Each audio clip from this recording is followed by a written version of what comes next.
बता दें कि बीते दिनों संथाल के सभी 6 जिलों के डीसी ने हाईकोर्ट में लिखकर दिया था कि उनके जिले में कोई भी बांग्लादेशी घुसपैठ नहीं है, जिसे लेकर अदालत ने जमकर फटकार भी लगाई थी। लेकिन अब सरकार ने नाना करते करते हाँ कर दिया है। हेमंत सरकार के मंत्री वैजनाथ राम ने यह माना है कि झारखंड में बांग्लादेशी घुसपैठ हुई है, लेकिन ये आज का नहीं है, ये सालों से होते आ रहा है। उन्होंने इसका ठीकरा कहीं ना कहीं केंद्र सरकार पर फोड़ा है। देखिए पहले हमारी ये खास रिपोर्ट। झारखंड में बांग्लादेशी घुसपैठ का मुद्दा सियासत की जमीन पर जितना गर्म है, असल जमीन पर उतना ही गंभीर। खासकर संथाल की बदलती डेमोग्राफी बताने के लिए काफी है कि झारखंड में कहां तक, किस हद तक और किस रफ्तार से बांग्लादेशी घुसपैठ हुई है। संथाल के ताने बाने को बांग्लादेशी घुसपैठ ने बुरी तरह झकझोर दिया है। सियासत तो इस पर खूब हुई, लेकिन सरकार किसी की भी रहे घुसपैठ रोकने के लिए हुआ कुछ नहीं, जिसके बाद अब झारखंड हाई कोर्ट एक्शन में आया है। तारीख दर तारीख कोर्ट का रुख और मिजाज गर्म होता दिख रहा है। रांची के तखनसी हो या दिल्ली के तख्तोताज के सिरमौर, फटकार दोनों को लग रही है।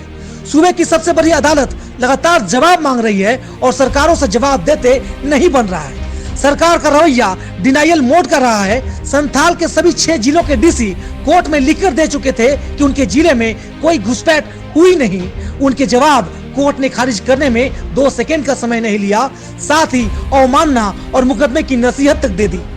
दूसरी तरफ झारखंड में इसे लेकर सियासत भी परवान चढ़ती रही। बांग्लादेशी घुसपैठ पर सियासत के नए पोस्टर बॉय बनने की कवायद में जुटे पूर्व मुख्यमंत्री चंपाई सोरेन ने 6 सितंबर की सुबह एक ट्वीट किया तो सियासी गलियारों में हलचल पैदा हो गई। चंपाई ने गांव-गांव का नाम लिया और कहा कि बांग्लादेशी घुसपैठ ने संथाली बस्तियों का नामो निशान मिटा दिया है। चंपाई ने जब गोला दागा तो झारखंड सरकार की तरफ से जवाब आया। बांग्लादेशी घुसपैठ पर अब तक ना करने वाली सरकार हाँ कर बैठी। मंत्री वैजनाथ राम सामने आए, कहा कि घुसपैठ हुई है, आबादी प्रभावित हुई है, शादियां भी हुई हैं, लेकिन ये रातों रात नहीं हुआ। कई दशकों से ये खेल धीरे धीरे चल रहा था। कहने का मतलब यह है कि 24 साल के झारखंड में 18 साल बीजेपी की हुकूमत थी, उसने कुछ किया क्यों नहीं? संख्या नहीं है, वो बरसों से लोग एक एक करके आते होंगे, बसते जा रहे हैं। कुछ लोग बसे हैं, ये बात सच्चाई है। कुछ लोगों की शादियां भी हुई हैं, ये बात भी सही है।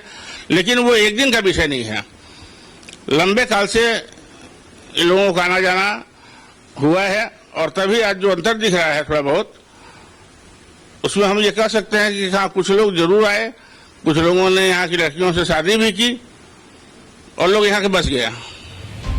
बात निकली है तो दूर तलक जाएगी। वैजनाथ राम ने भी दिल्ली को निशाने पर लिया, कहा कि बांग्लादेशी घुसपैठ का मामला अंतर्राष्ट्रीय सीमा और भारत सरकार का मामला है। देश की सरकार इस पर पूरी तरह फेल है। राज्य सरकार पर आरोप लगाकर विपक्ष अपना चेहरा छिपा नहीं सकता।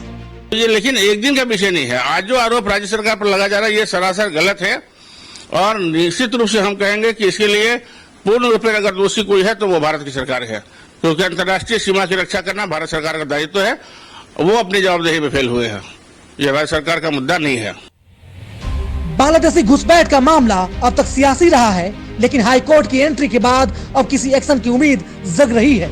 हाईकोर्ट का ही असर है कि सरकारों को भी ना करते हाँ करना ही पड़ रहा है। राजनीति अपनी जगह है, देश की सुरक्षा अपनी जगह, लिहाजा इस मामले में गंभीर सबको होना चाहिए। लेकिन सियासी जमात इसे कोई सबक लेगा, चुनाव के माहौल में ऐसा तो लगता नहीं। Bureau report, TV45। और इसी पे अधिक जानकारी के साथ हमारे editor in chief Rakesh ji phone line पर जुड़ चुके हैं। राकेश जी, देखिए बांग्लादेशी घुसपैठ का जो मामला है वो तूल पकड़ते जा रहा है। काफी बड़ा मामला इस वक्त झारखंड में देखने को मिल रहा है।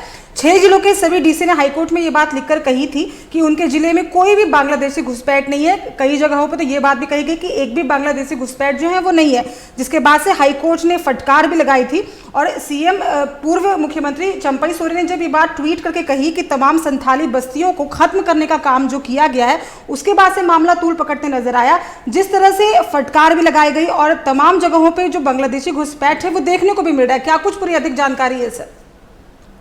देखिए लगातार अब इस पे राजनीति होती नजर आ रही है और जिस तरीके से साक्षी हमने देखा था कि बार बार बांग्लादेशी को लेकर बीजेपी के बड़े नेता सवाल खड़े कर रहे थे, वैसे ही कहा जा रहा है कि अब सरकार पे जिस तरीके से सवाल खड़े हुए हैं, अब जाकर चंपई सोरेन जो बीजेपी में शामिल हो गए उनकी तरफ से भी जो सोशल मीडिया पे अब डाला जा रहा है कि आखिर बांग्लादेशी घुसपैठ किस तरीके से उस इलाके में काम कर रहे हैं। इसके अलावा कहा जाए तो राज्य के जो मंत्री है बैजनाथ राम, उनके भी बयान आए हैं। तो साफ तौर पे लगता है कि इस मुद्दे को लेकर आने वाले समय में चुनावी मुद्दा बनाने की तैयारी जरूर दिखाई पड़ रही है, लेकिन सिर्फ आरोप प्रत्यारोप के दौर चल रहे हैं और हो सकता है कि अब इस पे जब जांच होगी, हालांकि इसकी जांच की मॉनिटरिंग अब हाईकोर्ट की तरफ से की जा रही है, तो ऐसे में साफ लगता है कि आने वाले समय में जब जांच की रिपोर्ट आएगी या फिर शपथ पत्र के माध्यम से तमाम चीजें सामने आएगी हाईकोर्ट के पास से, तब पता चल पाएगा कि आखिर बांग्लादेशी घुसपैठियों को लेकर सरकार क्या सोचती है और उन पर किस तरीके से कार्रवाई की जा सकती है। जी राकेश जी, सरकार के जो मंत्री हैं उनका जो कबूलनामा सामने आया उसको आप किस रूप में देखते हैं फिलहाल?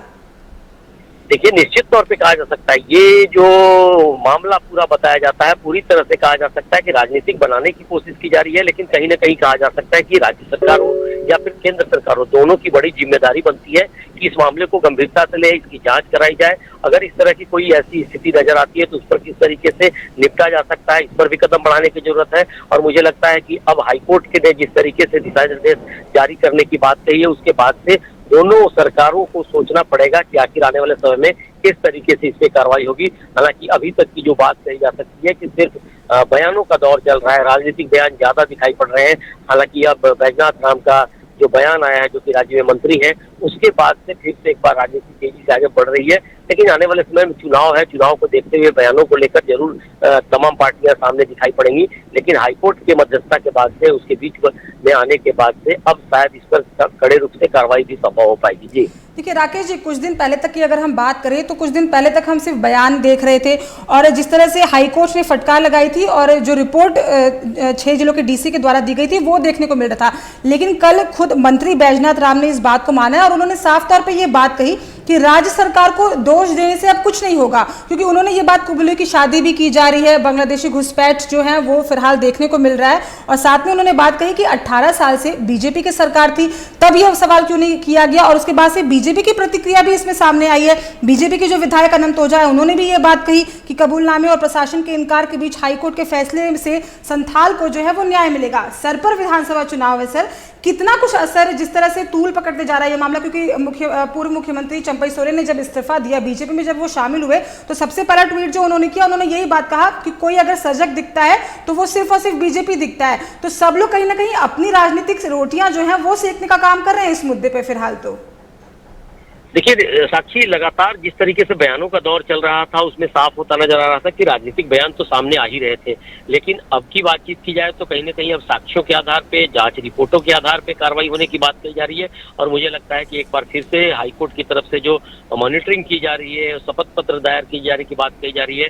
और इस बार डीसी जो तमाम 6 जिले हैं उस इलाके के, उन सभी जिलों के डीसी को सीधे तौर पर हाईकोर्ट ने कहा है इस रिपोर्ट को लेकर कहीं ना कहीं अपने पूरी रिपोर्ट दें, इसकी जांच कराएं और हो सकता है कि इस पर आने वाले समय में जो रिपोर्ट आएगी उस पर कार्रवाई की जाएगी। इसके अलावे बातचीत की जाए तो तमाम जो संगठन है राज्य में, देश में, वो भी नजर रखे हुए, गृह मंत्रालय भी नजर रखे हुए हैं। और कहीं ना कहीं कहा जा सकता है कि इस रिपोर्ट के आने के बाद से चीजें सामने आएंगी। राजनीति तो होती रहेगी, बयानबाजी चलती रहेगी, लेकिन साफ तौर पे लगता है कि अभी की बातचीत की जाए तो पहली बार हाईकोर्ट के दिशा निर्देश पर इस मामले को गंभीरता से लिया जाएगा। चुनावी मुद्दा बनाने की तो जरूर कोशिश की जाएगी, लेकिन इसका निदान क्या होगा इस पर जरूर हाईकोर्ट और प्रशासन सख्ती से सामने आने की कोशिश करेगा। जी राकेश जी, देखिए एक आखिरी सवाल मेरा आपसे रहेगा कि जिस तरह से राज्य सरकार के मंत्री ने इस बात को कबूला है, उन्होंने ये जिम्मेदारी लेते हुए इस बात को कहा है कि हाँ बांग्लादेशी घुसपैठ तो हो रहा है, इससे कोई इस बात को नकार नहीं सकता है, तो क्या केंद्र सरकार भी कभी फ्रंट फुट पे हमें खेलते हुए नजर आएगी या हमेशा बैक फुट पे खेलते नजर आएगी? क्या आपको लगता है कि केंद्र सरकार के कोई मंत्री, कोई विधायक कभी इस मुद्दे को लेकर सजग होते या कोई बयान देते नजर आएंगे आगे? देखिए, ये सरकार की जो प्रक्रिया होती है, सरकारी प्रक्रिया होती है, उसमें कहीं ना कहीं प्रशासनिक प्रक्रिया होती है। और 2 खेमे की बात की जाए तो केंद्र सरकार और राज्य सरकार के जिम्मे तमाम चीजें आती हैं। और अभी की बातचीत की जाए तो निश्चित तौर पे कहा जा सकता है कि दोनों को सामने आना ही पड़ेगा, चाहे गृह मंत्रालय केंद्र का हो या फिर राज्य की सरकारें हो, क्योंकि कई ऐसी चीजें आई हैं, ये लंबा समय गुजरा है, लगभग 70 के दशक के बाद से इसे चिन्हित किया जाने लगा है और ऐसे समय में तथ्यों के आधार पे कुछ साक्ष्य जुटाए जा रहे हैं और इसके बाद से पहल की जाएगी कि केंद्र सरकार की कहाँ चूक हुई है और साथ साथ राज्य सरकार किस तरीके से इस पे कार्रवाई कर सकती है। आपने देखा होगा कि बयानों के साथ साथ कुछ रिपोर्टें आई थी जिसमें ये भी कहा जा रहा था कि कुछ इलाकों पे जवाई टोला बनाया गया है, कुछ मदरसों का इस्तेमाल किया जा रहा है और हो सकता है कुछ आदिवासियों को कन्वर्ट करके मुस्लिम बनाने की कोशिश की जा रही है। ये सारे आंकड़े सामने आते नजर आ रहे हैं और कहीं ना कहीं कहा जा सकता है कि जब जांच एजेंसियां काम करेंगी, जांच की रिपोर्ट सामने आएंगी और उसके बाद से साफ तौर पे लगता है कि ये पूरी कार्रवाई तभी संभव हो पाएगी जब केंद्र सरकार और राज्य सरकार दोनों एक तालमेल के साथ इसे राष्ट्रीय इशू के रूप में देखेंगे और इसे निदान करने की दिशा में कदम बढ़ा पाएंगे। जी चलिए, तमाम अहम जानकारी के लिए बहुत बहुत धन्यवाद आपका। हम आपसे अपडेट लेते रहेंगे, खबरों पे बने रहिएगा। वहीं बांग्लादेशी घुसपैठ को लेकर सरकार के मंत्री कबूलनामे पर बीजेपी की भी प्रतिक्रिया अब सामने आई है। आपको बता दें कि संथाल के ही राजमहल विधायक अनंत ओझा ने कहा कि मंत्री के कबूलनामे और प्रशासन के इनकार के बीच हाईकोर्ट के फैसले से संथाल को न्याय जरूर मिलेगा। यह निश्चित रूप से यह नैसर्गिक नहीं है और बांग्लादेशी घुसपैठियों के द्वारा हो रहे इस प्रभाव को सरकार के मंत्री ये खुद स्वीकार कर रहे हैं और सरकार में बैठे हुए हुक्मरान इसको नकारने का काम कर रहे हैं। मुझे विश्वास है कि माननीय न्यायालय में, उच्च न्यायालय में यह सुनवाई प्रक्रियाधीन है। निश्चित रूप से माननीय न्यायालय के निर्देश के आलोक में झारखंड वासियों को, संताल परगना वासियों को और विशेष करके साहेबगंज जिला और पाकुड़ जिला में जो हमारे संसाधनों पर ये काबिज हो रहे हैं, जो सरकारी संसाधनों पर काबिज हो रहे हैं, इससे यहाँ के क्षेत्र की जनता को